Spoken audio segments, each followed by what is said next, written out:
Right, ladies and gents, I'm going to break this down very, very simply for you. We're going to be looking at 5 unique mistakes to Age of Empires 3 that you may be making. I'm not doing the boring RTS 101 stuff, you know, scouting, macro, micro. No, we're going to be looking at specifics for the game that you love the most, which is, of course, Age of Empires 3. All right, let's get into the first one. Right, ladies and gents, let's get into it. Mistake number 1 is not herding correctly. I'm going to break this into 2 parts for you, ladies and gents. First part is the herding aspect of it. Now, every 10 seconds or so, you can always shoot your deer towards your TC. I forget it. It's something that we all forget. But just bear in mind, always do that check-in in the back of your head to make sure to herd your huntables closer to your TC as the time goes on. And the reason you want to do this is to safeguard your villagers from early raids and also to boost efficiency in food gathering. So that's the first part. The second part is I've seen some players, mainly the lower level players, shooting all of their deer immediately at the start of the game. Now, you might think, oh, this is great. I don't have to worry about herding or anything. But your food decomposes over time. So your villagers are not going to be able to manage all of those hunts early on in the game. So your food is going to decompose over time and you're going to be losing that valuable food. So even though you might think, oh, this is a really nice thing to do, the better thing is to try and improve at your herding. So always try and think around every 10 seconds, get your villager into the correct position and shoot towards your TC. Mistake number 2 is dragboxing. Now, don't get this confused with Dragbox Micro, which is a little bit different if you have a certain unit composition, specifically Musk Falc, where you want to move your falconets with your musketeers and you want your units to be able to seamlessly move intertwining together with each other. That is slightly separate. He's actually not going into the third age. He's continuing to fight here. Great pull trick there from Phoenix, pulling those pike to the front line there. Now, what I've seen lower level players do is to not use any control groups whatsoever. So you've got to bear in mind, when you drag box and select all of your military, the military is only going to move at the slowest unit in that group. So for example, if you have cavalry and you also have artillery or siege units selected and you move them all at the same time, your cav is going to go at the same speed as the slowest unit. So if you're trying to catch up to your opponent, you're trying to snare them, you're trying to catch up with your cav, if you have all of it drag box selected, it's going to be really difficult for you to do that. So always make sure to try and use your control groups where you can. Mistake number 3 is building mills too early. Now, some of you might think, well, that's just silly. That can't be a mistake, surely.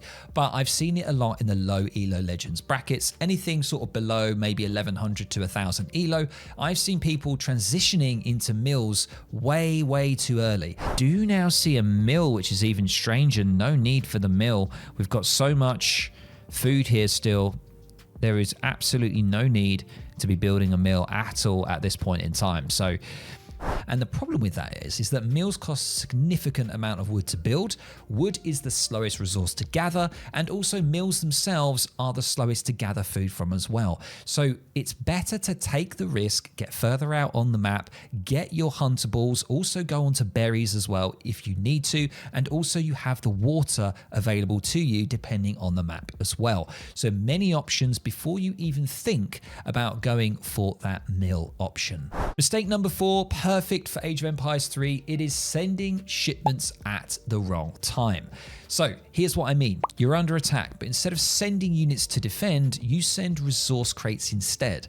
Or maybe you're booming, but you waste a shipment on military upgrades and instead of economic boosts for yourself. So the fix here is to always think ahead. Always adapt your shipments to what's going on in the game. Don't always follow a static build order all the time. I love doing it, you love doing it, we all love doing it, it's great. But sometimes the game will change and you may need to switch your shipment order and all that kind of stuff. So always bear that in mind. If you want to boom, ship resource, ship villagers. If you're under attack, ship military. Don't ship upgrades for units if you don't have any on the field. It's not going to gain anything for you. If you have a big army already, send that upgrade shipment. You'll get so much more value from it. And the final mistake, ladies and gents, is letting the treasures go to your opponent. So very, very early on in the game, you have an explorer. We want to use that explorer to scout the map, of course, but we also want to take advantage of juicy treasures very early in the game. And the reason we do is because we don't have a lot of villagers in the early game.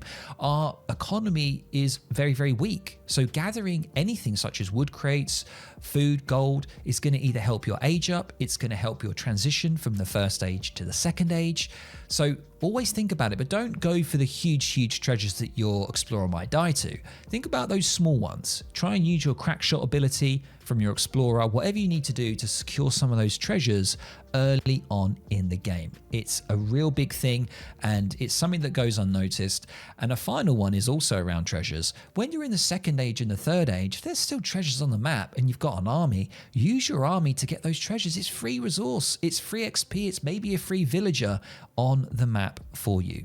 So there you have it, ladies and gents. 5 mistakes served up to you specific for Age of Empires 3. We're not talking about the generic ones. I've gone through those in the past on past videos. These are 5 specific ones.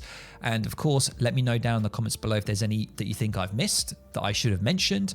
And hopefully this has been a real help for you guys, not just beginner players, but also intermediate, advanced. Who knows? Hopefully this will reach you and it will be a great help to you. All right, guys, I'll catch you in the next video or the next stream. I'll catch you later.